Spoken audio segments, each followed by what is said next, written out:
Most of us like to drink. Often people philosophize about wine, beer, gin, or other high-proof alcohol, and everyone seems to know roughly how to handle it. So do I.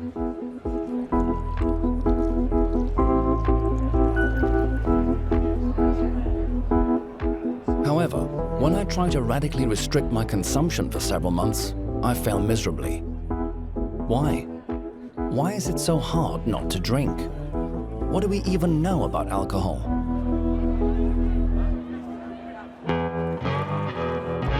For 3 decades, we have been drinking a little less in Europe.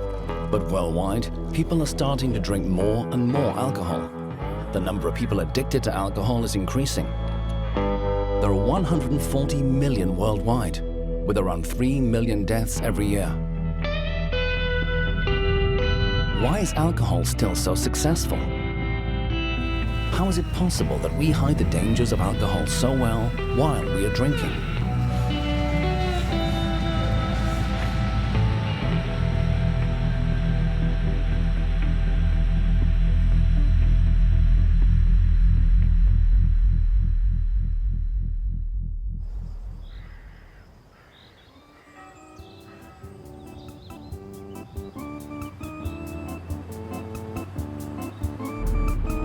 I love the centuries-old wine culture which I grew up with.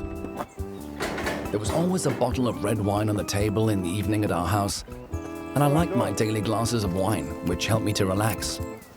Many of my friends produce their own wine, just as the farmers here in Sicily.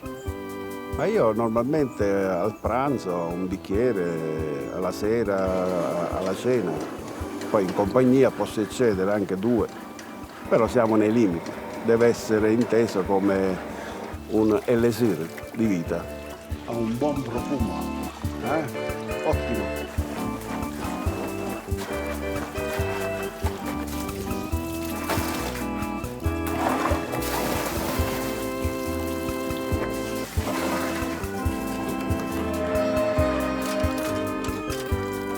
I'm going to embark on a journey to find out why we drink, what alcohol does to us, and why we are exceedingly successful in blocking its dangers.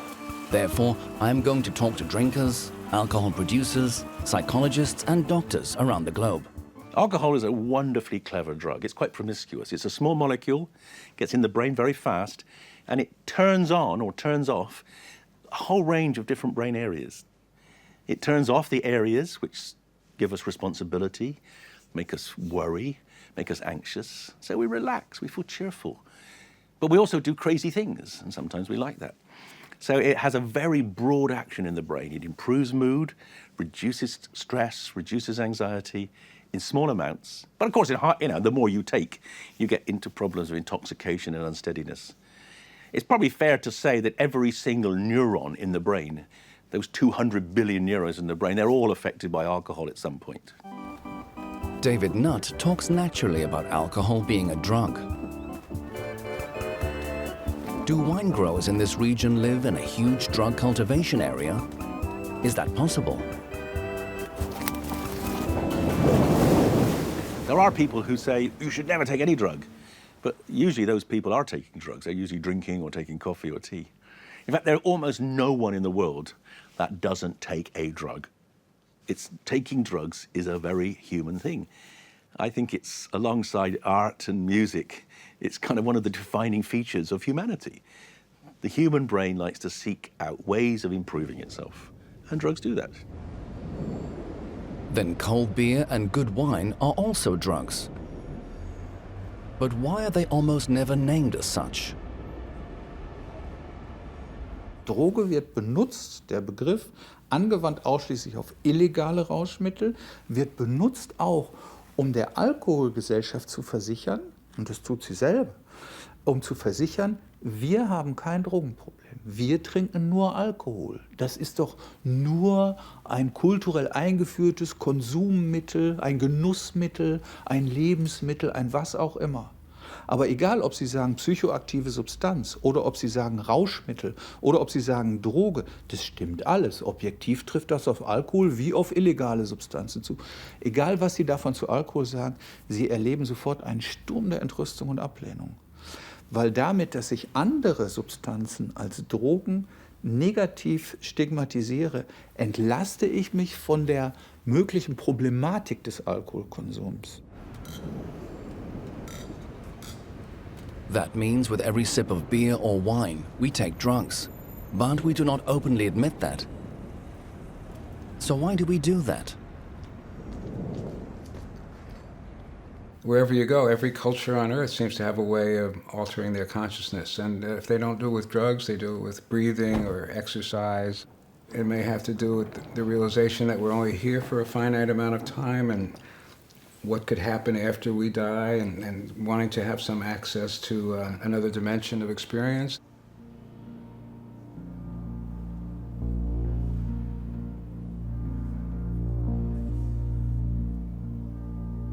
Du schenkst uns den Wein, die Frucht des Weinstocks und der menschlichen Arbeit.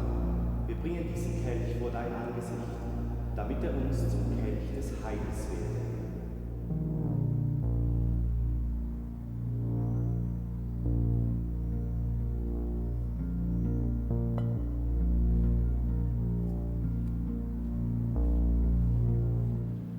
Also Alkohol ist eine Substanz, die in einer Hochleistungsgesellschaft, und in der befinden wir uns ja zum Beispiel dafür sorgt, dass wir nach einem sehr anstrengenden, sehr nervenaufreibenden Arbeitsalltag, dass wir relativ schnell gedämpft werden in einem psychologischen Sinn, also herunterkommen, salopp gesagt. Alkohol hat ja die Eigenschaft, Sie können den Rausch Schicht für Schicht aufziehen. Das heißt, Sie können sich leicht anrauschen. Nur so mit einem Gläschen können Sie sich leicht anrauschen, wenn Sie Alkohol gewöhnt sind. Und Sie können dann aber auch mehr trinken und dann können Sie langsam immer enthemmter werden. Sie können das treiben, bis Sie bewusstlos sind. Schicht für Schicht können Sie so einen Alkoholrausch aufbauen.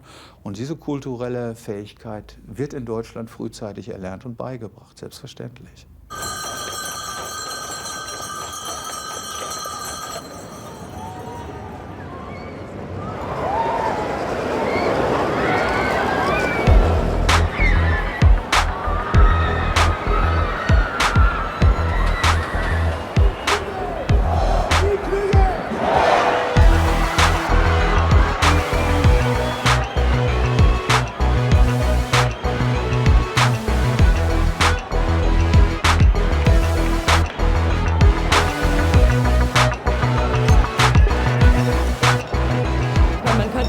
Man geht irgendwo anders in die Kneipe, aber da ist einfach die Hemmung, glaube ich, noch viel größer, sich so aufzuführen, sage ich jetzt mal, oder so aus sich rauszugehen, wo man auch so ein bisschen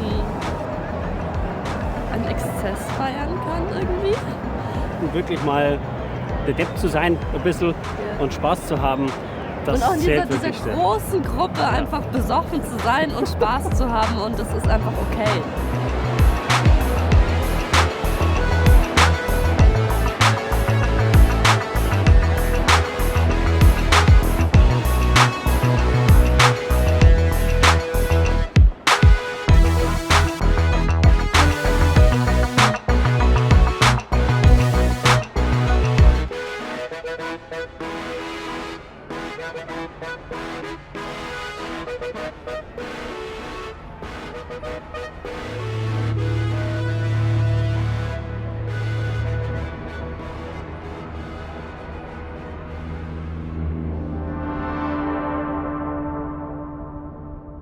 The social setting is even more important in many ways than the drug itself. So if you're drinking alcohol in a romantic, spot where you're having quiet sort of, music, and you're with somebody that you care about, alcohol can serve a purpose of relaxing and sedating.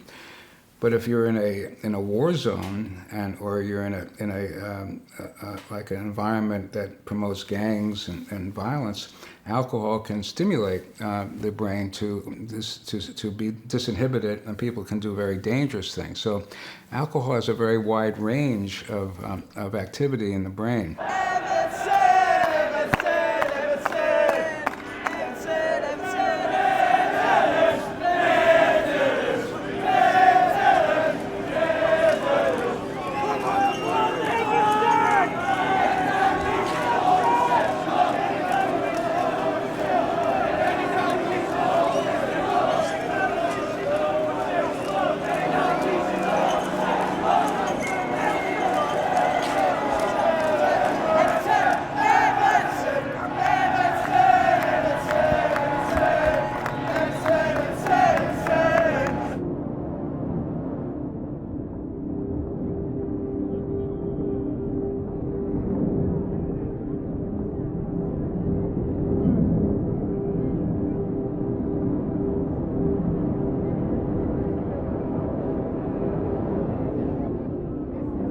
I wouldn't want alcohol to not be a part of football, because it brings people together, that social side of things, and everybody goes to the pub, they see their friends, it's like you see your tribe of people, and you're talking and you're building up this atmosphere and this hype and this feeling before the game. And I think that the two just kind of go well together.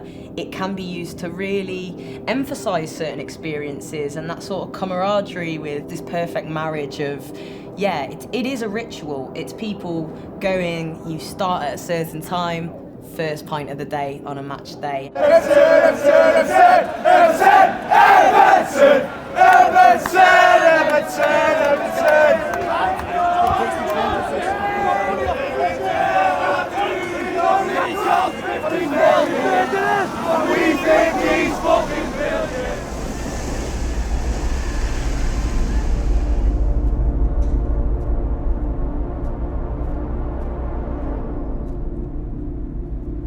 I remember being 14 at my friend, she had a house party and there was, quite a few of us there, all having the odd little drink, alcopop or, lightweight stuff really.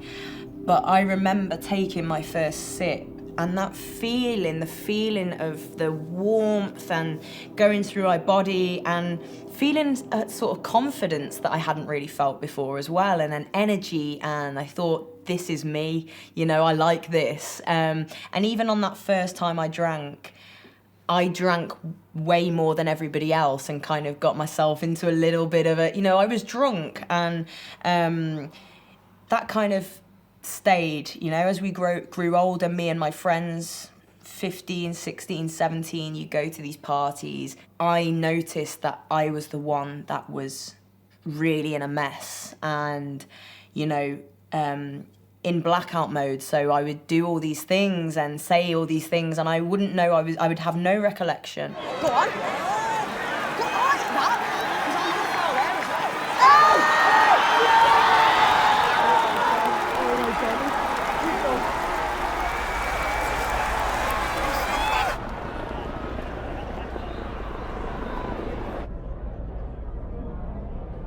Humans have been drinking alcohol for a long period of time, demonstrably for 10,000 years. Only since the industrialization of its production has consumption increased dramatically. Suddenly, alcohol was permanently and constantly available. Today, annual sales of the global alcohol market are $1,300 billion and rising. What influence does this industry have on our consumption? Under the requested global operating corporations, only Calsberg is willing to talk to us. This is the best time ever to be in the beer industry, and I don't say that glibly or as a corporate man. I mean that. I'm not a brewer, I'm a drinker. I enjoy beer, and there's more beer available than ever before to consumers, more choices, and I think that choice will continue. You will see people taking their repertoires, expanding. The numbers of different beers that they try will expand in different occasions, and you will see that revolution sweeping across the world.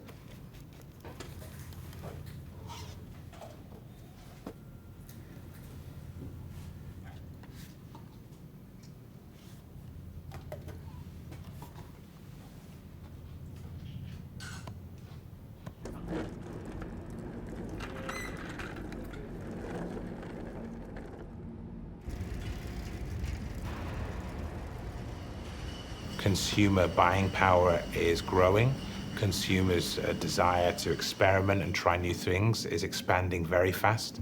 And the whole digital revolution in these markets also enables us to reach millions of consumers.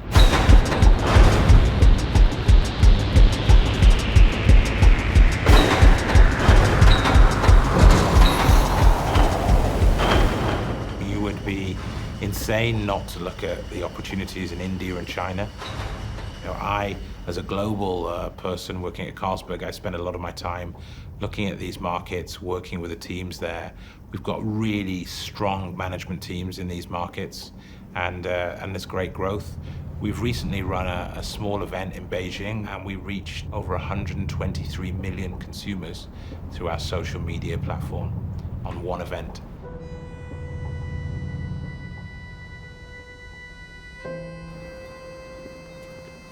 Corporations spend billions of dollars annually worldwide for their alcohol marketing.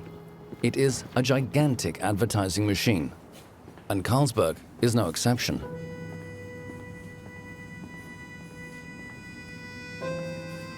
So it was this room we had all the Liverpool hops in. These 4 tables, full of hops from all the way down, all up through, past the light, because hops grows really fast every day. So we had put big screens up from here, 1.5 meter up, all the way down to the end, down and up again. What we played with games in the last 25 years of the Liverpool games, including Premier League games, Champions League games, to try to influence the plants, how they're growing, and try to build in this Liverpool spirit in our hop cones, which we'll harvest later on. And we used those for the beer production, which we then released or gave away to the Liverpool fans. In the UK, we have seen evidence to show that children and young people are very heavily exposed to alcohol marketing messages, so much so that they develop brand loyalty and identity.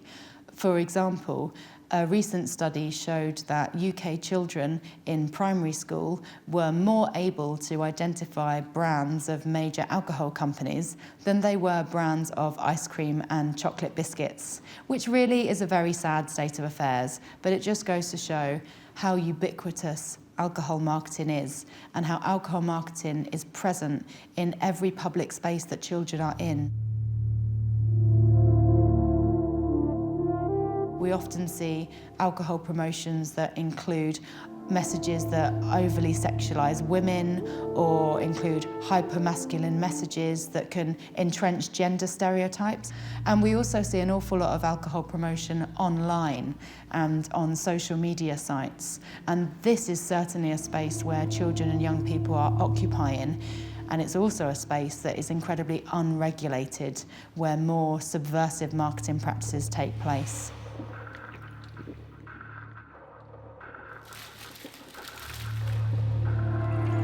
Wir trinken nicht ausschließlich deshalb Alkohol, weil wir Werbung sehen. Auf der anderen Seite können wir im internationalen Vergleich sehr gut beobachten, was geschieht, wenn Alkohol besonders preiswert oder besonders teuer ist. Was geschieht, wenn Alkohol beworben werden darf oder wenn er nicht beworben wird. Was geschieht, wenn Alkohol rund um die Uhr, wie in Deutschland, an jeder Ecke, Tankstelle verkauft wird. Und was geschieht, wenn das nicht der Fall ist.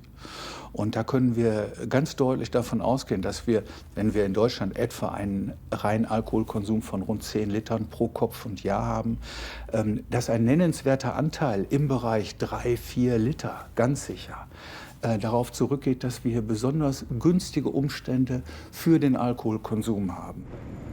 10 liters of pure alcohol. In other words, about 200 liters of beer, 85 liters of wine, or 25 liters of whiskey. This quantity per capita presents the Central European average. Scandinavia is below this average, and it is even considerably lower in countries like Italy.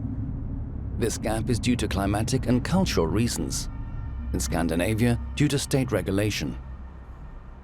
There is very strong and robust international evidence to show that restrictions on the affordability, availability and promotion of alcohol will make a major significant contribution to reducing harms in a society. Now, these 3 measures have been listed by the World Health Organization as best buy policies that governments should adopt. Now, a major obstacle to progress in this area is the activities of the alcohol industry, who obviously have a very vested interest in trying to encourage sales and encourage consumption of their products.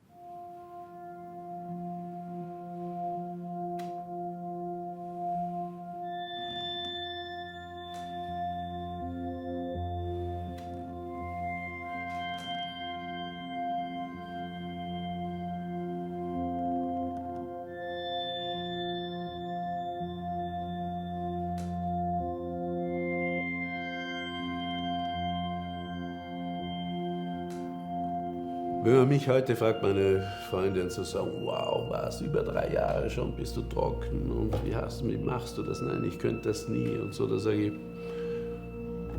mir geht's gut, weil es mir nicht schlecht geht. Ich habe nicht durch die Abstinenz die Sachen im Leben entdeckt, die mein Leben so viel schöner machen würden oder ausgeglichener oder lebenswerter, wie das viele andere, die Bücher über Alkohol oder über ihre eigene Alkoholgeschichte schreiben, die sagen, wow, seit ich nicht mehr trinke, habe ich überhaupt erst entdeckt, wie schön dieses Leben ist und was weiß ich, die Farben und die Gerüche und alles ist viel, viel schöner und ganz anders. Sage ich, nein. Solange ich nicht alkoholkrank war, war mein Leben mit Alkohol viel, viel schöner als jetzt ohne Alkohol. Überhaupt keine Frage.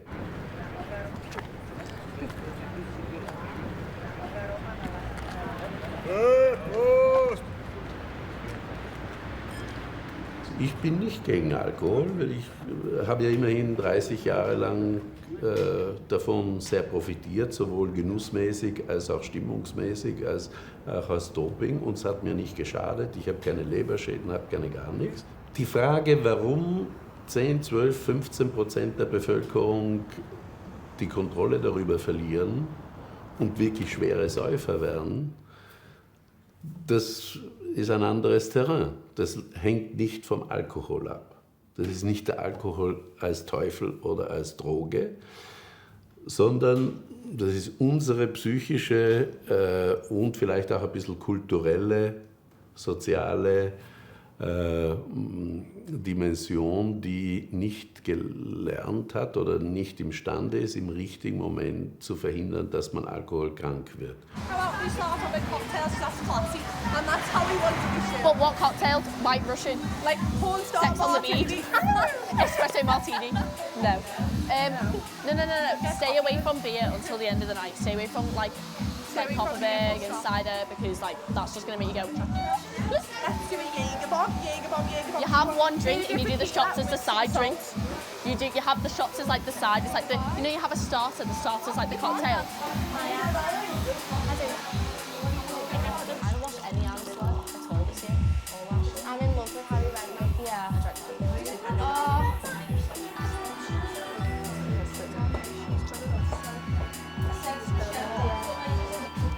I always feel older than I actually am. I feel like I was 14, I was like I'm 24 now. And how old are you? I'm 18. Have you actually been out in town before? Yeah, I went out literally I went out on Wednesday and then I went out on Saturday. Everyone would say, oh, Sarah again, drunk again. And I guess people used to find it kind of funny, and it was to an extent. As time went by, it wasn't funny anymore, and I was really struggling with it, and I started to think, what's wrong with me? Why can't I just drink like everybody else? Because I would go out with every intention sometimes of just having 1 or 2 drinks, and I'd see my friends do that, and they'd go, we're just going to have 2 beers, 2 glasses of wine, and then we'll go home. But I might go with them for that, 2 drinks later, off they go, and I'm saying, I'm not going home.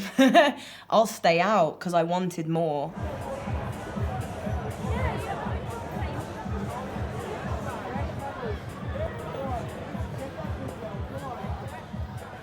So what happens when you take a drink of alcohol? It goes down your mouth, into your stomach, into the blood, into the brain. And in the brain, it starts to work on a system in the brain called the GABA system. This is the brain's main calming neurotransmitter. Alcohol calms the brain, which is why you feel relaxed, why you feel sociable, why anxiety goes down. Either as a result of that or through actions on other transmitters, it does some other things. It can release dopamine. Dopamine is the get-up-and-go transmitter. That's why some people get very animated and excited when they drink, because the dopamine is released. It can also release endorphins, which is why alcohol deadens pain. It possibly also releases serotonin, which is a sort of feel-good neurotransmitter. So alcohol has a range of effects when its levels are rising in the brain. But if you drink more and more, then it starts to interact with another system in the brain, which is called the glutamate system. And glutamate is what keeps you awake, but alcohol blocks that. And eventually, you will go to sleep, when your alcohol levels rise, and then eventually you go into a state of anesthesia, and then eventually you'll die, because if you block glutamate too much, you stop breathing.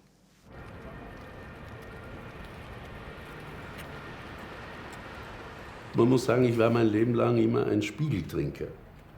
Das heißt, ich habe nicht den Rausch gesucht, sondern das ständige, leichte Animiertsein durch Alkohol. Wobei man sagen muss, der Alkohol kann natürlich unheimlich viel und hat verschiedenste Phasen und Stufen, selbst an einem Trinktag, wenn man so will, und ist verschieden einsetzbar.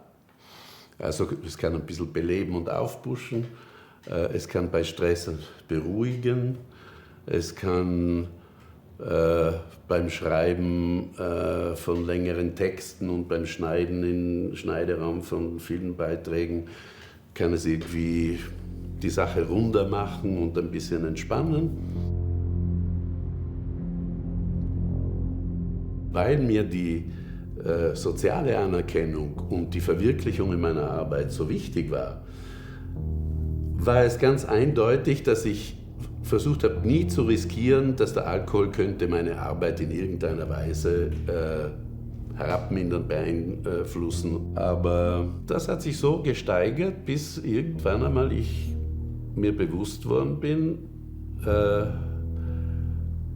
ich habe das nicht mehr ganz im Griff.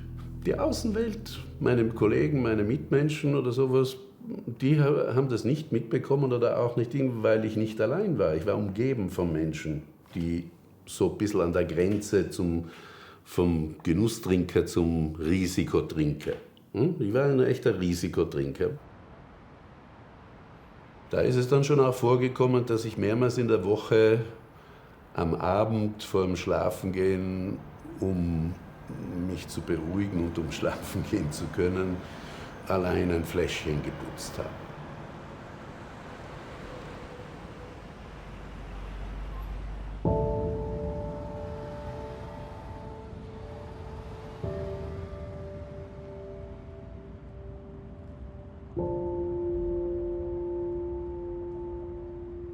Ja, worum geht man in der Bar? Also trinken kann man auch alleine zu Hause, aber das will man ja wahrscheinlich nicht immer. Ist in erster Linie schon eine soziale Veranstaltung. Ja, würde ich sagen. Eigentlich sollte es sowas sein wie ein Hafen, wo man, egal wo man ist, wo man anlegen kann sozusagen und weiß, dass man mehr oder weniger erstmal in Sicherheit ist und der Rest der Welt nicht mit reinkommt. Ja, und dann muss man halt aufpassen auf die Leute. Also sich drum kümmern. Für viele ist es erstmal was zum Runterkommen und dann wieder sich irgendwo anders hinschießen. So das Genusstrinken gibt es eigentlich wenig. Also mit Alkohol umzugehen, so dass es ein bisschen mehr Sinn gibt, ist nicht so einfach. Das ist ja nicht wirklich ein Rausch, wenn du dich einfach abschießt oder dann letztendlich ausknipst. Ein Rausch ist ja was anderes. Rausch ist ja schon ein anderer Bewusstseinszustand, wo man eben aus sich raustritt, wenn es klappt. Ein echter Rausch ist eigentlich was man alleine am besten hinkriegt oder in einer kleinen Runde. Weil jeder natürlich auch unterschiedlich darauf reagiert, auf Alkohol. Also Alkohol ist ja so wie die meisten Drogen wahrscheinlich ursprünglich mal auch vor allem in einem spirituellen oder religiösen Zusammenhang wichtig gewesen. Früher waren es einfach religiöse Zeremonien, wo man sich dann gemeinsam irgendwo hinschießt, wo es aber ziemlich geregelt war, wer was und wie viel trinkt. Das ist natürlich heute nicht mehr so.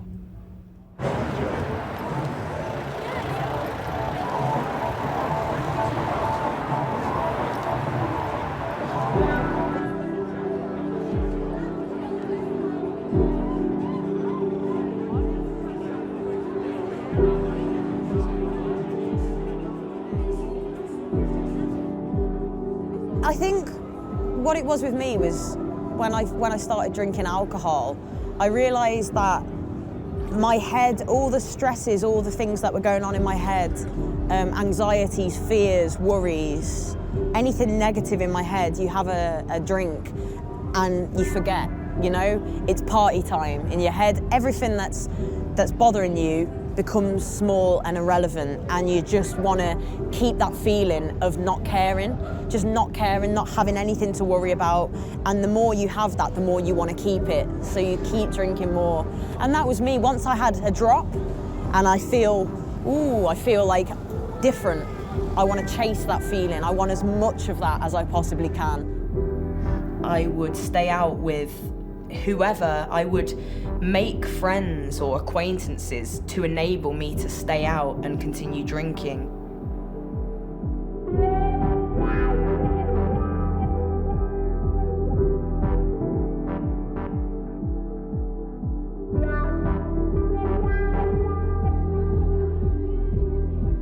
About 10 years ago, I decided to analyze the harms of different drugs using a new scale I developed, which basically looks at every single harm a drug can do.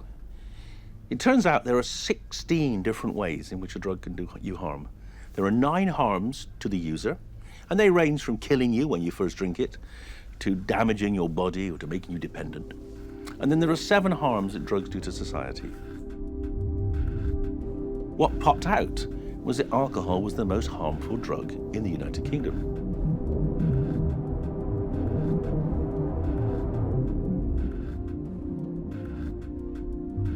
A lot of people say, well, that's ridiculous. We went back and we got a group of European experts, 20 countries, 30 experts, redid the whole thing, came out with the same result. Across the whole of Europe, alcohol is the most harmful drug. And the reason it's the most harmful drug is because the harms of alcohol to other people, to society, are massive, massive compared with any other drug. They cause traffic accidents. They're responsible for a lot of domestic abuse, child sexual abuse, etc. Also huge healthcare costs, huge policing costs. When I started telling politicians that actually drug policy should be focusing on alcohol, government got very upset. Because the alcohol industry, of course, is a hugely powerful industry. It influences politicians consistently, repeatedly behind the scenes. And in fact, that's why I got sacked as government chief advisor. I basically said that alcohol was the most harmful drug and we should be focusing on that. The production of alcoholic beverages is deeply rooted in many parts of Europe. In every European capital, as well as in Brussels, powerful lobbying associations represent the interests of the alcohol producers.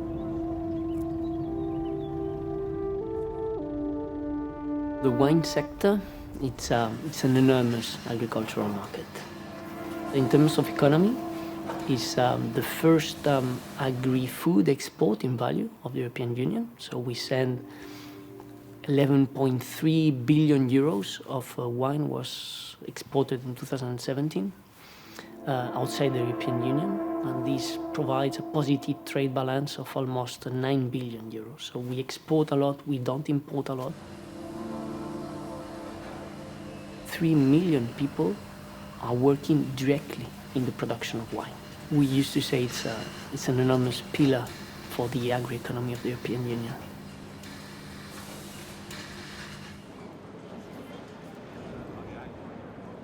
You are in China, or you are in Brazil, or you are in Nigeria, and people buying a wine is not just buying a product, it's buying the image of the product behind. It's a product which is elegant, which is combined with food, which is fine. So all of these elements have been transmitted.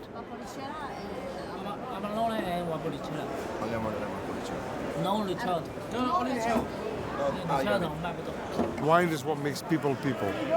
Because creative people never drank water. They only drink wine. And wine is just, that was business for many people. But wine is about having a good time. Drinking wine. And sharing wine. Singing songs. One of the most writing poetry. Is having sharing sex. the wine and the love of affection and true connection with other people is what it's all about. Glory, glory, hallelujah.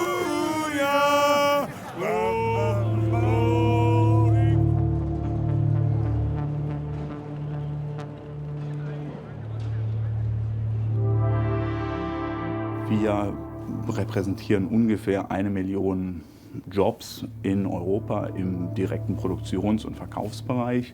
Natürlich indirekt auch viele andere positive wirtschaftliche Impulse im Gaststättenbereich, Hotel- und Gaststättenbereich und im Tourismusbereich. Letztes Jahr haben wir 11 Milliarden Euro Spirituosen an Wert exportiert. Damit stehen wir neben dem Wein an der Spitze von den europäischen Lebensmittelexporten.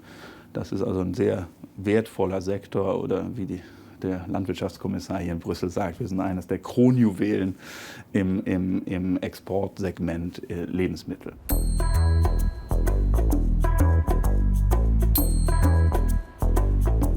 To find out more about the specific export machine of the European alcohol industry, my journey takes me to Nigeria, one of the growth markets in global alcohol business.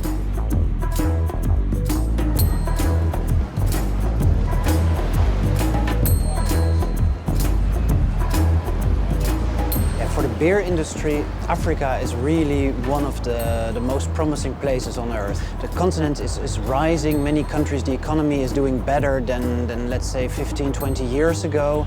There are some middle classes that are rising. There are more and more people who consider themselves to be middle class, and they have some spending money.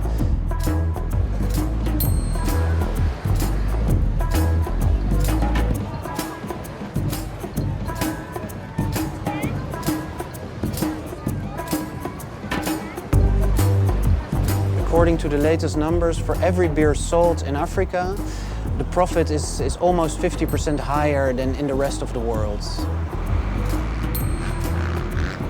One of the main reasons Africa is so profitable for Heineken is that there is little competition. You have 3 big global players. Those are AB InBev, Heineken and Diageo.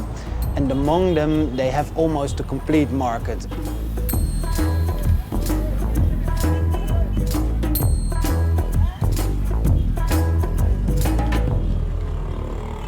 Obviously, Africa is to the interest of the alcohol industry because nobody's checking what they do, and the market is growing. A country like Nigeria is probably close to 200 million people right now. In terms of just commercial interest, this is the place to be.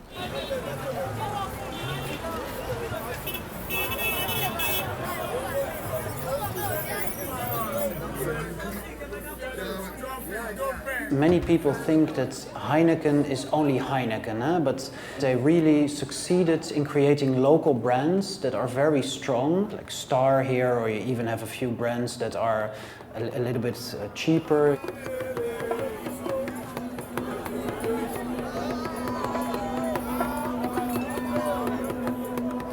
Even though the abstention rate here is more than 50%, in, I would say, most countries, maybe all countries in the continent, except maybe South Africa.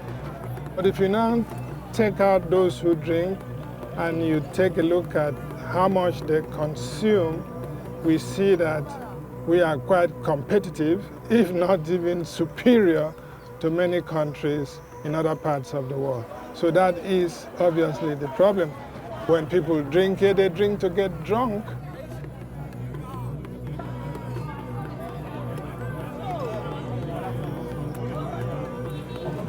This one, they used to take it when rain is falling. So they take this one, that rain will disappear immediately. So it's good for body. It's gin. It's called, this chassis is gin.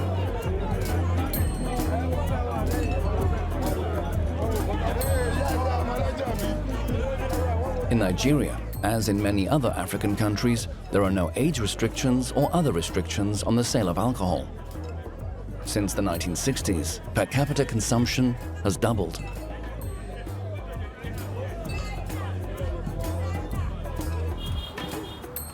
One of my interviews I had was with a former CEO of Heineken in Nigeria. He's called Festus Odimegwu. One of the things he told me was that Heineken launched what was called a hotspot scheme. 500 bars were declared hotspots, and you have to know that there's a myth in many African countries that stout beer is actually good for your sexual performances. Many drinkers believe that.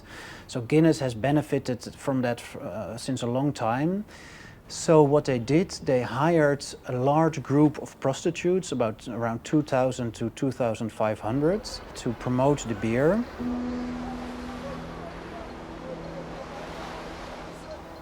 I would be careful in using the word prostitutes. I would say ladies in general were used. The customers who have come to the bar, they are also encouraged to buy Legend Extra Stout. After taking 3 or 4 bottles, they get high. They can pick on any of the ladies who are on duty, hire your room for 1 hour.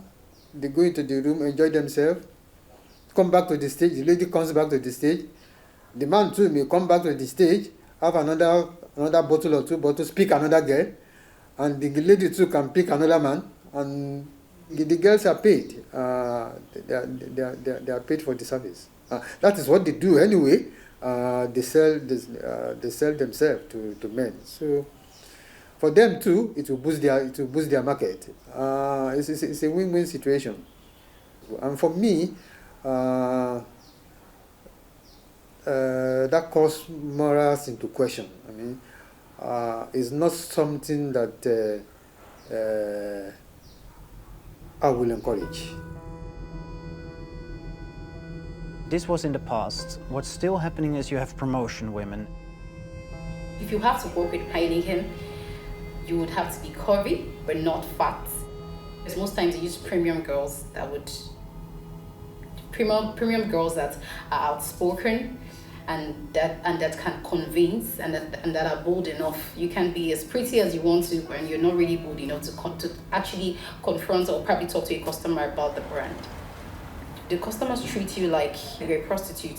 They could touch you, they could touch your butts, they could touch your body, or they could say some things that look at how sweet you are, probably try to say some kind of sexual words to you and all of that, and they could actually try to abuse you as well. If you think about the pain and you really need the money, you just have to take your eyes off and someone will clean your eyes and go back out there and face your job again. Promotion women are hired by Heineken in 13 African countries. And since I have revealed all the bad behavior that they're often victim of, Heineken says it has now stopped in some of the African countries where this takes place. They won't tell me in which countries they have stopped, so it's difficult to control if they're really keeping their word.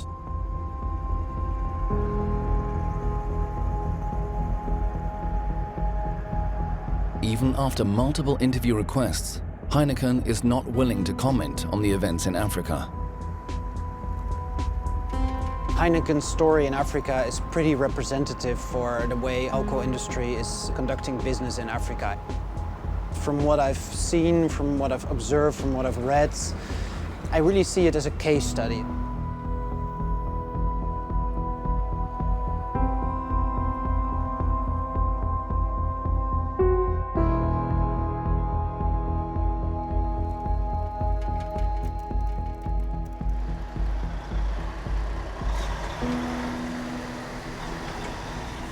Anheuser-Busch InBev, the largest global brewery group based in the US and Belgium, refuses to allow us to film in their tents at the Oktoberfest in Munich.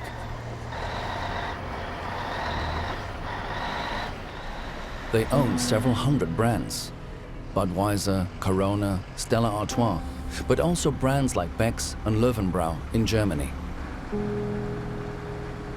Why does the industry so stubbornly reject communication?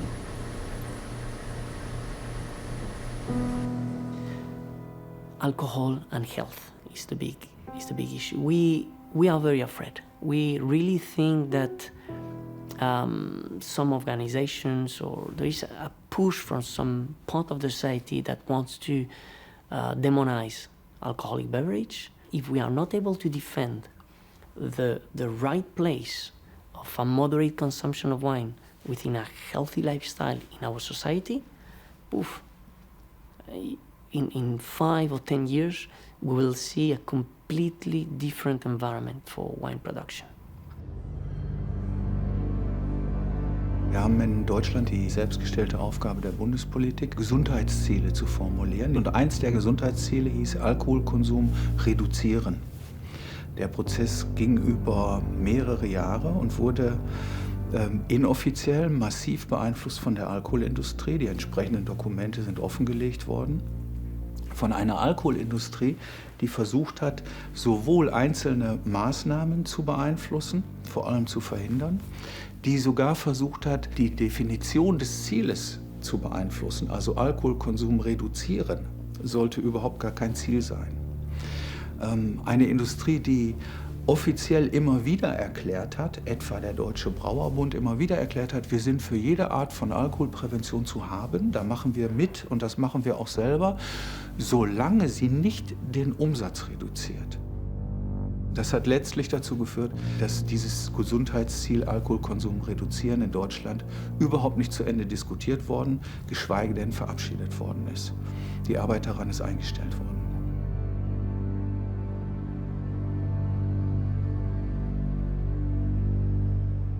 The drinks industry has learnt from the mistakes that the tobacco industry made. The tobacco industry lied about the addictiveness of tobacco, was exposed, and then was essentially had its science kind of completely undermined. The drinks industry doesn't say that. It says, of course alcohol is dangerous, but you've got to drink responsibly. And I'm thinking, well, isn't the whole point of drinking is to lose responsibility? How many people think, oh my goodness, I'm losing responsibility, I've got to stop drinking. By that time, you've already drunk. So they're very clever in that they don't deny the harms, they just say it's something you have to put up with and it's your fault for drinking irresponsibly.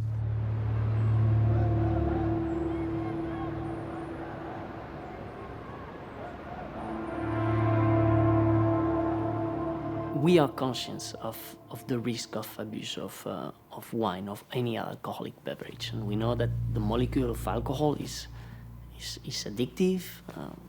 We know people who has been with alcoholism. We know it's a reality. We cannot close our eyes, but we think that integrated into a normal lifestyle in the wine culture, this risk of getting addicted is minimized to an irrelevant. Momentan haben wir ungefähr 100 Projekte am Laufen, die eben verschiedene Aspekte zum verantwortungsvollen Konsum behandeln. Das geht entweder über Awareness-Kampagnen zum Thema Drink Driving oder Schulungen von Bartendern oder Schulungen von Supermarktangestellten, eben nicht an Minderjährige zu verkaufen oder eben Kunden, die schon zu viel getrunken haben, eben nicht noch weitere Produkte zu verkaufen. In the UK, analysis has shown that 68%, so 2/3 of alcohol industry profits, are due to consumers drinking above the recommended low-risk alcohol guidelines. Therefore, if all UK drinkers were to heed the UK government's advice on drinking to lower their risk of health consequences, UK alcohol industry would lose approximately £13 billion each year. Wichtig ist die Alkoholprävention der Alkoholindustrie für Präventionsexperten vor allem aus einem Grund, weil sie uns zeigt, welche Prävention nicht funktioniert. Alkoholprävention der Industrie ist dazu da, nicht zu funktionieren, aber gut auszusehen im Bemühen. Darum werden ihre Ergebnisse in aller Regel auch nicht evaluiert. I was part of a research team which analysed more than 3,000 alcohol industry corporate social responsibility initiatives. And we found that the overwhelming majority of initiatives were not based on any evidence of effectiveness, did not employ good, robust evaluation techniques to measure their success and impact. And really, all of this material is branded. I think the majority of these initiatives are simply extensions of marketing and could be seen as stakeholder marketing practices, whereby major multinational alcohol companies are able to win favour and demonstrate to politicians that they are doing good and spending money doing good, when really they're protecting their profits and making sure that no proper evidence-based public health measures are introduced.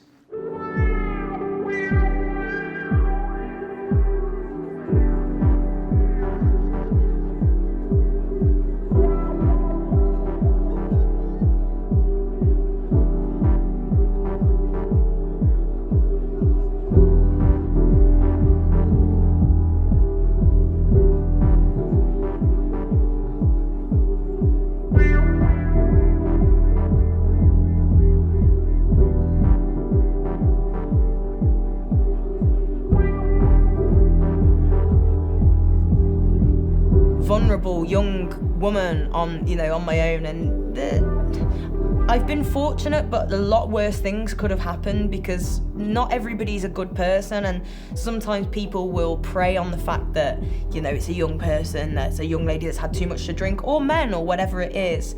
And I started to notice I was getting myself into more and more of these unsavoury, unfavourable positions. And for so many years, my family, I have 2 sisters, a good mum, a good dad, and they used to break their heart every time I would go out because they wouldn't know if I was going to come home. That was the nature of my drinking, particularly towards the end. I would go out and I wouldn't come home for 4 days. My own friends wouldn't know where I was, my phone would be off, and my own little sister one day, and this will always, always, always stick with me, had said that she'd gone to the field by my house with my dad because they were looking for my body. We're leaving your shoes because Ellie walk, Ellie can't walk, Ellie will have to walk. Ellie's going to have to get her feet up. There's a pole, We're off on an adventure. We love you, Dara. No, it's just stop. Malone, Gemma, stop. Have you been in Malone? I love Malone. Can you go and take the gas up? Yeah, what's going on? A bunch of peas.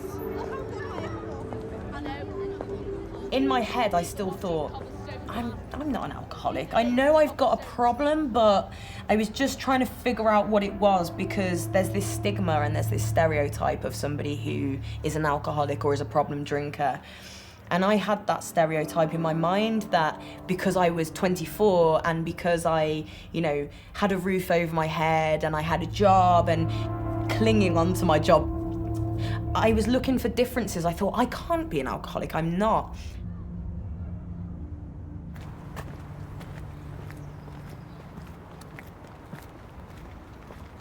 I worked in a little shop at the time, and there was a lady who always came into the shop and we would have a little chat. She was called Annalisa, and she was lovely and glamorous and, well-spoken and very calming person. I just always felt a connection with her.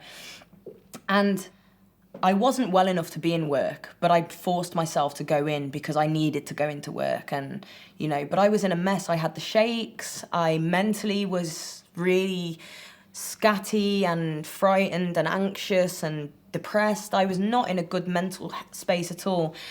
And this lady who came in, she came into the shop, and I remember thinking, I'm so glad to see this lady. I feel very, she's calming. And she came up to the desk with her things at the end of the till to pay and said, how are you? And I said, I'm not very well. I'm really scared. I don't know what to do. I think I've got a problem. I need to get to AA.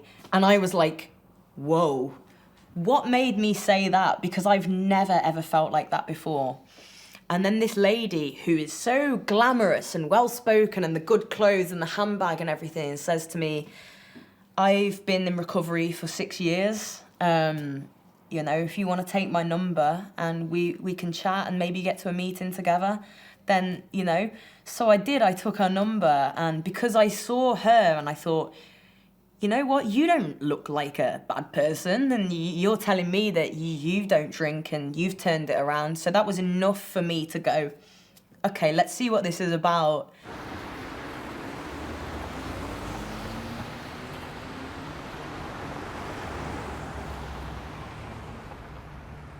Wenn man, so wie ich, sowieso schon seit frühester Jugend ein tendenziell depressiver Mensch ist, kann man das im Moment zudecken durch viele Aktivitäten, sprich Arbeit und auch Alkohol. Aber à la longue verstärkt es, amplifiziert es diese Depression, weil der Alkohol natürlich eine Substanz ist, die Depressionen fördert. Depressionogener Stoff, sagt man. Und von dort ist es dann vom Risikotrinker zum alkoholkranken Trinker geworden. Das war so eine Verzahnung und eine Kette von 3-4 Jahren, wo man permanent unter großem psychischen Stress und großen Herausforderungen ist. Etliche Schicksalsschläge, Krankheitsgeschichten, Todesfälle. Es ist so wie eine schiefe Ebene. Dieser Tiefgang in der Depression, der dann dazu führt, dass man im Grunde auch gar keine große Lust mehr hat, irgendwas zu machen, bis zu dem, dass man sich fragt, wozu lebe ich eigentlich? Trennung von der Frau und alles kommt dann dazu.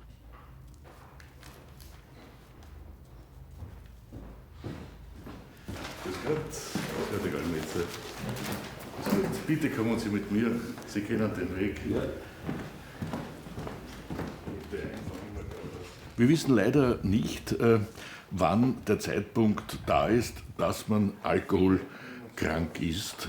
Ich würde sehr viel dafür geben, einem Menschen sagen zu können, Sie können jetzt bis zum 16. Jänner noch trinken und ab dann müssen Sie aufpassen, dann lassen Sie es besser, weil ab dem 17. oder 18. Jänner sind Sie dann alkoholkrank. Das geht leider nicht. Aber wir wissen, dass bestimmte Menschen einfach eine höhere Chance haben, diesen Schritt in die Sucht zu gehen. Und das sind nicht Persönlichkeitsfaktoren, was wir lange Zeit gedacht haben. Wir wissen heute, dass es keine Suchtpersönlichkeit im Sinne einer Prädisposition zur Suchterkrankung gibt, also die uns erklärt, warum jemand suchtkrank wird. Aber es sind ganz andere Faktoren, die eine Rolle spielen, vor allem der sehr hohe Alkoholkonsum, der regelmäßige Alkoholkonsum und vor allem der Alkoholkonsum aufgrund der Wirkung. Also dass man nicht jetzt aus Genuss trinkt, zum Essen etwas dazu trinkt zum Beispiel, sondern dass man ihn trinkt, um eben eine bestimmte psychische Wirkung zu erzielen. Und es gibt dann einen zweiten Mechanismus, der diese Fatalität noch verstärkt, und das ist die sogenannte Toleranzentwicklung. Das heißt, ich brauche immer mehr Alkohol, um die gleiche Wirkung zu bekommen. Und das ist schon mehr oder weniger die Eintrittskarte in die Alkoholkrankheit. Im Unterschied zum ersten Mal, wo ich mir gesagt habe, okay, ich lasse mich behandeln und dann werden wir schon sehen, habe ich diesmal gewusst, wenn ich da reingehe, dann mit dem Willen, mit der Absicht, es zu schaffen, dass ich ohne Alkohol leben kann. Das ist ja das Schwierigste, dieser Gedanke daran zu sagen, nie wieder Alkohol, nie. Wenn es ein ganzes Leben so ein zentraler Doping, Begleitstoff, Genussvermittler und so weiter war, plus die soziale Geschichte. Trinken ist der Inbegriff des sich etwas Gutes tun. Beim Feiern, wenn man sich Freude macht und so weiter.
Alkohol ist ja eine Substanz, die quasi alle Körpersysteme schädigt. Zuvorderst natürlich im Verdauungstrakt, Leberschädigung, Schädigung der Bauchspeicheldrüse, Magen-Darm-Trakt, aber auch das Herz-Kreislauf-System, die Haut und natürlich das Nervensystem, sowohl das zentrale, also das Gehirn, wie auch die peripheren Nerven werden geschädigt, bis hin zur Knochenschädigung, zum toxischen Knochenödem. Also es gibt praktisch keinen Körperteil, der nicht durch Alkohol, wenn man ihn hochdosiert zu sich nimmt, geschädigt wird.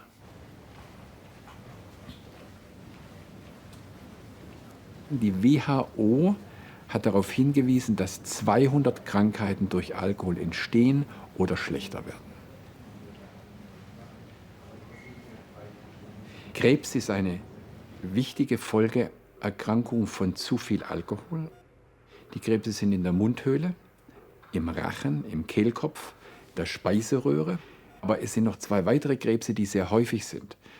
Sie wissen vielleicht, dass das Dickdarmkarzinom eines der häufigsten Krebse in Deutschland und Europa ist, und Alkohol verstärkt das Auftreten von Dickdarm- und Enddarmkrebs. Und das zweite ist der Brustkrebs. Der Brustkrebs bei der Frau gehört zur häufigsten Krebsform bei der Frau überhaupt, und Alkohol verstärkt das.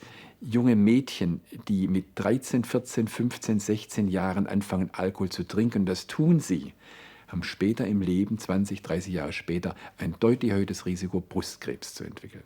Wenn man gesund ist und nicht Kind eines Alkoholabhängigen ist und auch keine Krankheit hat, die durch Alkohol schlechter wird, dann kann man tolerieren als Mann so ungefähr einen Alkoholbetrag, der einem Viertel-Liter Wein entspricht, und bei der Frau die Hälfte. Frauen sind sehr viel empfindlicher gegenüber Alkohol aus bestimmten verschiedenen Gründen. Ganz genau weiß man den Grund nicht, aber man diskutiert bestimmte Gründe. Das sind so die Grenzwerte, wo wir sagen, wenn wir uns daran halten, dann sind wir im risikoarmen Bereich. Wir sind nicht im risikofreien Bereich, aber wir sind im risikoarmen Bereich.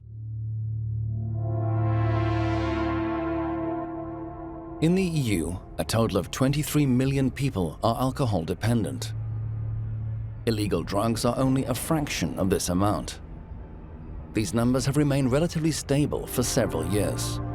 For men, they are declining. For women, however, there are permanent growth rates. Alcohol is more easily available for women today, and it has become part of emancipation. Unter dem Strich müssen wir sagen, wir haben ein Alkoholproblem in Deutschland insgesamt.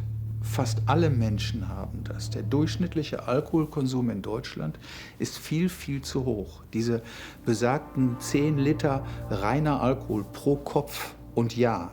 Pro Kopf und Jahr heißt, jedes Baby ist da drin und jeder 105-Jährige ist da drin. Diese 10 Liter Alkoholkonsum pro Kopf und Jahr können Sie nicht gesundheitsverträglich konsumieren.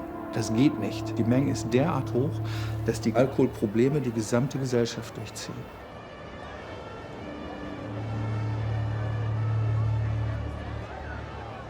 Warum verhält sich der Staat so alkoholförderlich, wenn doch sehr geringe Einnahmen sehr hohen Ausgaben gegenüberstehen? De facto gesagt, Ausgaben, Kosten durch Alkohol ungefähr 10-mal so hoch wie die Alkoholsteuereinnahmen. Das heißt, die Steuereinnahmen liegen im geringen einstelligen Milliardenbereich und die Kosten im zweistelligen Milliardenbereich, 20, 30 Milliarden mindestens. In der Regel wird 40 Milliarden angegeben. Der wesentliche Grund für diesen scheinbaren Widerspruch ist aber der, dass die Einnahmen in die öffentlichen Hände fließen, all die Steuereinnahmen gehen in die öffentlichen Hände. Die Ausgaben werden aber bestritten erstmal von den Betroffenen, ihren Angehörigen, Familien und so weiter, von den Krankenkassen und von der Rentenversicherung. Jeder Krankenversicherte zahlt dafür das Alkoholproblem, auch wenn er selber keins hat, aber zahlt für das Alkoholproblem der anderen Versicherten, aber nicht der Staat. The losses are in the long term. The tax benefits are immediate. If you change the availability of alcohol, then you lose tax revenue within days. So politicians are prepared to sacrifice long-term health for short-term financial gains.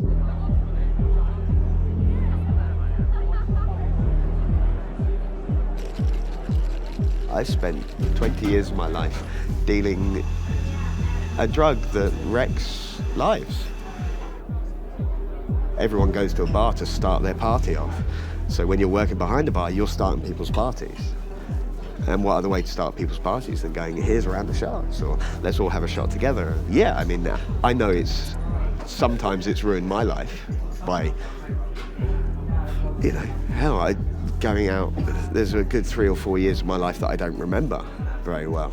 From working hard, partying hard, working hard, partying hard, and just doing that 7 days a week. And I know that I've done that to other people's lives. And yeah, I mean, we are legalized drug dealers. What more can you say about that? The government licenses us to sell alcohol, to sell the most addictive drug in the world to people, and takes profit from it. It's a hard thing to say that eventually, being deep and philosophical about it, I've probably ruined a lot of people's lives. but I've probably given them a really great time while I'm ruining their lives.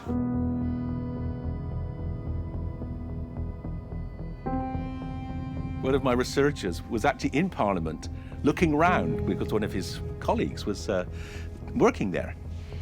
And he took him to a party in Parliament on one of the big terraces overlooking the Thames. And it was a free party. Diageo were giving free drinks to anyone that was there. And he said it was amazing. I stood there and I watched MPs and their assistants drinking. There were several editors of national newspapers, and they were all drunk.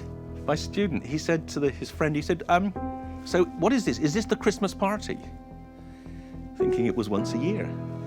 And he said, no, they do that every 2 weeks. Diageo have a free party every 2 weeks in Parliament. You can drink as much as you like for free. And who's going to oppose the drinks industry when you've got your noses in the trough every fortnight?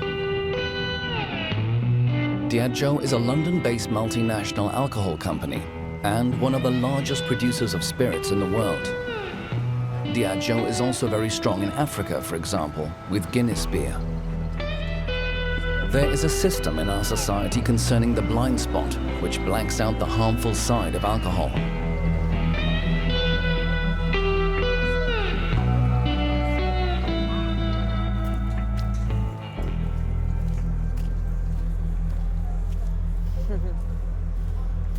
So this place now, this holds some memories for me, but not necessarily the nicest of memories. These cobbled streets here, I remember on my 18th birthday, I came to Liverpool with a few of my friends, and absolutely, your 18th birthday, people always get drunk when they're 18, it's your rite of passage and everything. And the night had such high expectations, I was really looking forward to coming out here. And of course, it all went very downhill. The amount of times I must have ended up face down on the cobbles here, walking in some heels that I couldn't walk in, cut knees, crying, tears, arguments with friends, So coming back here now, it feels, I'm a different person. It's like that girl is dead. And, I won't say she's dead, I'd say she's asleep. And we have to try very, very hard not to wake her up. But that's what comes back to me when I'm here. And I look at that girl with a great deal of sympathy and sadness. And I'm just so grateful that that's not my life anymore. People say to me still now, oh, so you've not drank for 2.5 years, 3 years, so you could probably have 1 or 2. And I say, no. Because if I gave myself a drink, little Sarah would wake up and be back big and as bad as ever before. So it's about learning to live a life where I don't have alcohol anymore, because I know where that would take me, and it'd take me back to the ground. So I'm not doing it anymore. So that's the $64,000 question. What is better than dope? And if you can find something that really feeds your need for excitement or fantasy or relaxation, but in a socially redeeming or acceptable way, then you have something better than dope. What I discovered in the research at Bellevue Psychiatric Hospital, the drug of choice is harmonious with your characteristic way of reducing stress. That's why people choose drugs. If it fits in how you cope, it's like a hand in a glove. And so that gets us into the idea of that people are not getting so much addicted to drugs, but addicted to styles of coping and self-induced changes in brain chemistry. You can do it with drugs, you can do it with gambling, you can do it with sex, you can do it with crime, you can do it with cults. So there's a lot of different ways you can change the chemistry of your brain.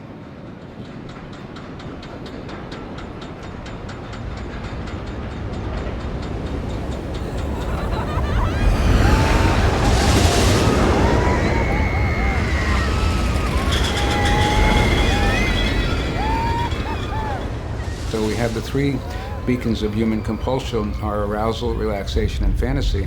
And you can have it with drugs, or you can have it with activities.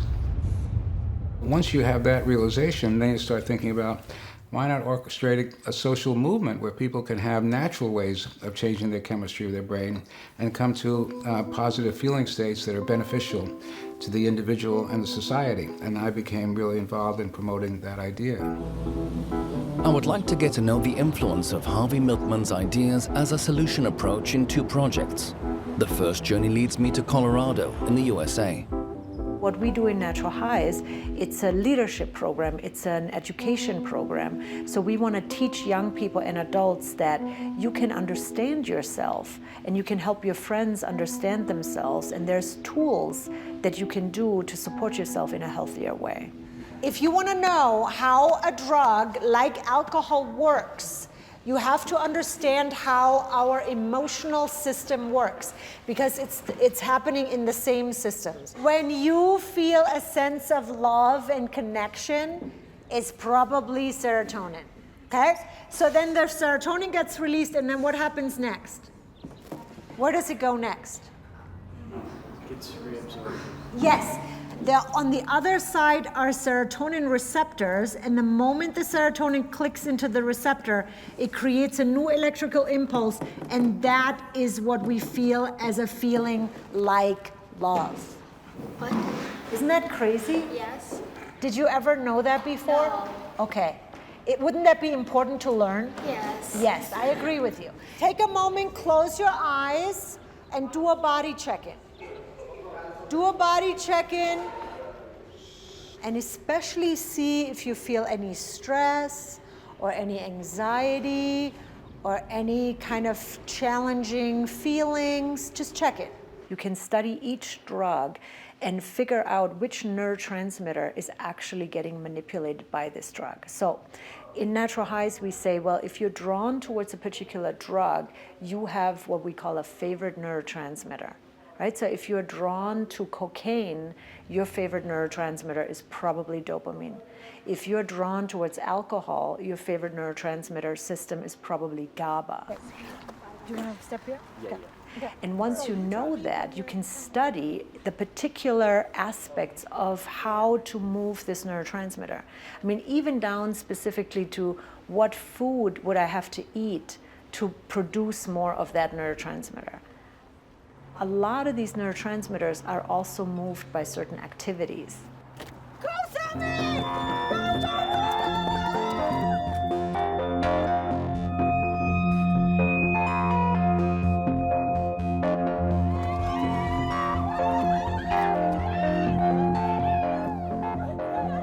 We try to create experiences where kids have the experience that I can actually move this neurotransmitter on my own. I already have everything inside of me that I need. Drugs are just copying these precious chemicals that make us feel good. Yeah. Crazy, totally crazy. Yeah, everything looks sharper. Yes, yes. It's like you're mobilizing your own DMT. Oh. You know? Don't stop when you feel tired. Okay, keep going until I say stop. Go! What we know now, what happens in terms of brain development between the age of 12 and 25, it's very clear that any use of substances will set up patterns that will affect somebody for the rest of their lives. The longer somebody delays any use of alcohol or any other drug, the better it will be in terms of their mental health.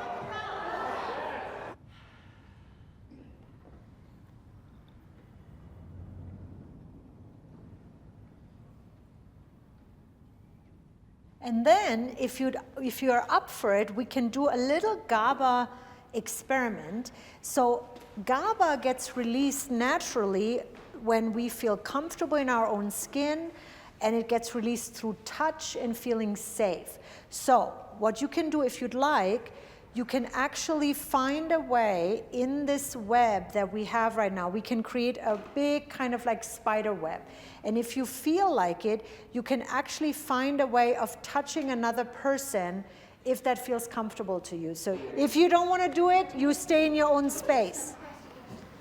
Now, you'd be lying to people if you said that natural highs are the same as drug highs. And of course, the reason that people take drugs is because it's so powerful and it is so long-lasting But the brain is not really wired for that. The brain is wired for moments of ecstasy and extended pleasure. Extended ecstasy is neurologically impossible, so people will cause all kinds of problems because the brain resists this like intense sort of dose of dopamine in the middle part of the brain called the nucleus accumbens, and that's the pleasure center. But all of these activities that we're talking about, art, music, dance, sports, they also deliver dopamine to the nucleus accumbens of the brain, so people do experience pleasure. More than 20 years ago, a prevention model was started in Iceland, where the main aim is nothing less than changing the drinking habits of a whole nation permanently by directly approaching juveniles. We had quite a problem with specifically alcohol use, binge drinking. It was quite usual that you started drinking like 13 years old. You know, alcohol use, tobacco use, hashish use, it was going up and had been going up for some years. It was really important that we had this sense of emergency, that we had to do something. I just realized you're all the sons of alcoholics.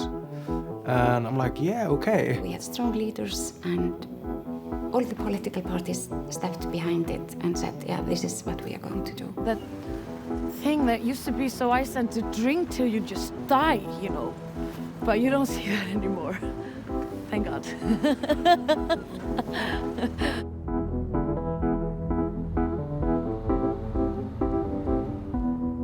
The project was academically accompanied by the University of Reykjavik.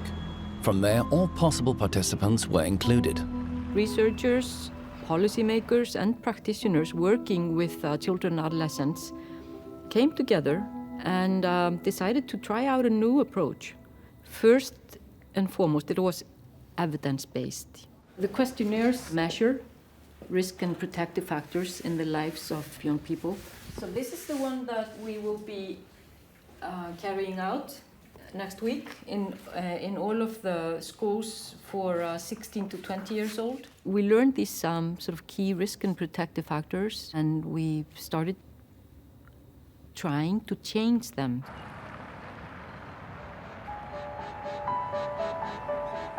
Since the project began, Iceland's cities have been investing up to 10% of their household budgets in recreational activities for young people, not only in sports, but also in music, dance, and creativity. The idea was, can we try creating healthy communities, like communities that give a lot of opportunities for meaningful days, for fun in life, and through that affect the behavior of the group.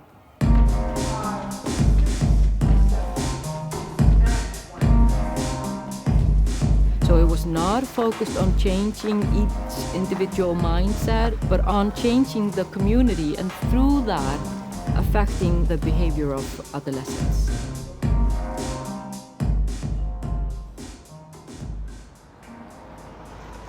The Icelanders said, why don't we give them natural highs before they even start having problems with drugs? Why don't we institute a social model where people don't even have to get so far into this from the beginning?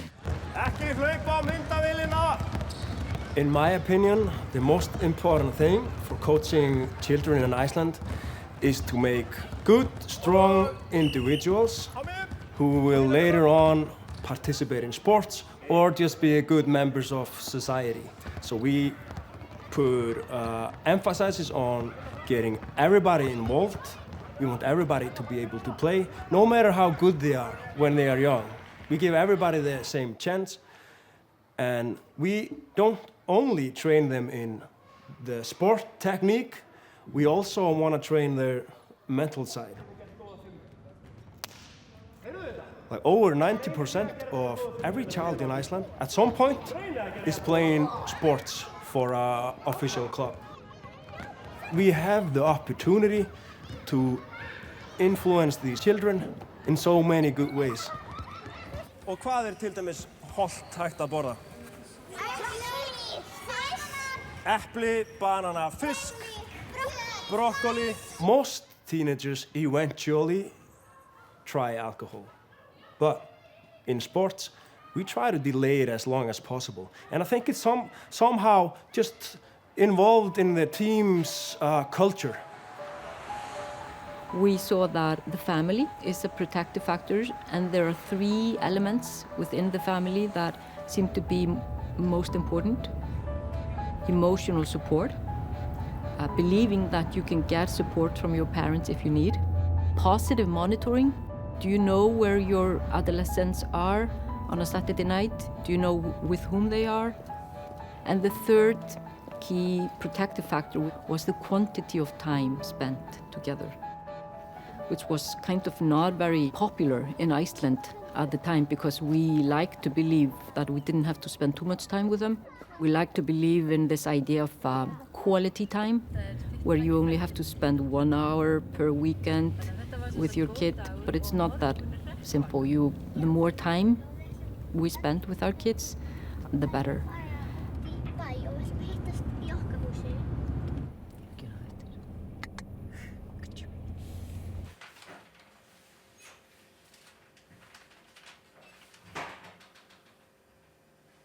The best thing about this is that it's for everyone. So it's this idea of you need a village to bring up a child, so making it easier for parents to be parents. Because if this is the rule in all the houses, you don't have to argue for why she needs to come home at 8 o'clock. Because it says on the refrigerator, right? Yeah. The idea behind the parental walks, groups of parents walking around the neighborhoods, is to strengthening the community, seeing to it that nobody is outside drunk late in the night. But of course, one of the key ingredients of this very good equation is for the parents to get to know each other. It's a popular place here to people to come, and because it's open for a long time. And here is an ice cream store and maybe center for the neighborhood here, likewise like shopping and like that. So we walk around here and we look, are they inside maybe too young, and help them to remember to go home.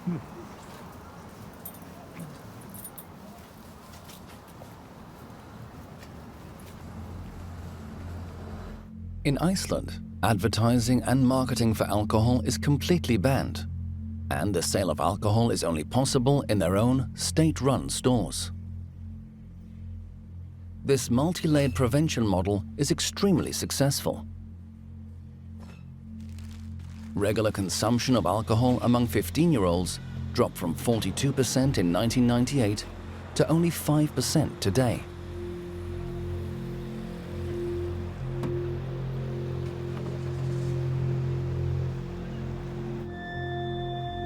The Iceland model shows that it lies in the hands of governments to reduce the population's alcohol consumption.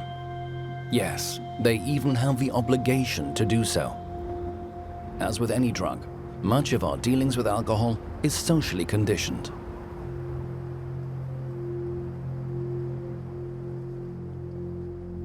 I've been working for the last 20 years in the whole area of drug policy. And I started working for the British government back in 2000. And to my horror, I discovered that there was no definition of what a drug is. And then I started looking at the UN conventions and the WHO regulations on controlled drugs, and I realized there is no definition of what a drug is. And that, of course, is a huge problem. And that is one of the reasons why alcohol is considered not a drug, and drugs like heroin or cocaine are considered drugs, because the decision is not made by pharmacologists like me, it's made by politicians. It only becomes clear to me during my journey what it means, that alcohol is not a pure stimulant, but a drug. Since then, I'm stunned by the frivolity with which most of us, myself included, just drink. Es gibt 100 Regeln, ich habe sie alle probiert. Ja? Man sagt, einen Tag in der Woche nichts trinken, eine Woche im Monat nichts trinken und einen Monat gar nicht. Wenn man das alles zusammennimmt, trinkt man praktisch nicht einmal ein halbes Jahr im Jahr. Hätte ich das geschafft, hätte ich nie ein Problem gehabt. Jemand, der imstande ist, jede Woche zu sagen, heute trinke ich keinen Tropfen und in jedem Monat sagt, eine Woche trinke ich keinen Tropfen und dann noch am ganzen Monat dranhängt, der ist nicht süchtig.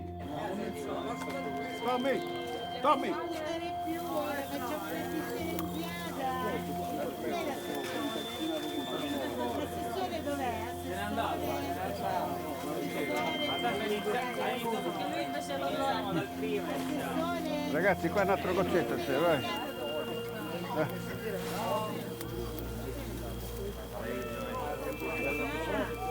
La salute di tutti quanti e anche gli ospiti presenti, ok? I actually blamed my drinking on various different things. I blamed it on the fact that I was gay and afraid to tell people. And then I told people and it didn't stop me drinking. I thought it was, you know, from traumatic things in my childhood and things like that. But actually I had a very privileged upbringing compared to a lot of people. I find that that's a common thread with alcoholics, is that we're all very sensitive, very vulnerable people. So alcohol was our way of coping in the big bad world. When we take away the alcohol, we have to learn how to manage our emotions and manage our vulnerabilities without reaching for a bottle of beer or alcohol. So that's what I'm learning to do on a daily basis now, you know, bettering myself, getting myself stronger so that I've got a defense built up against alcohol, if you like.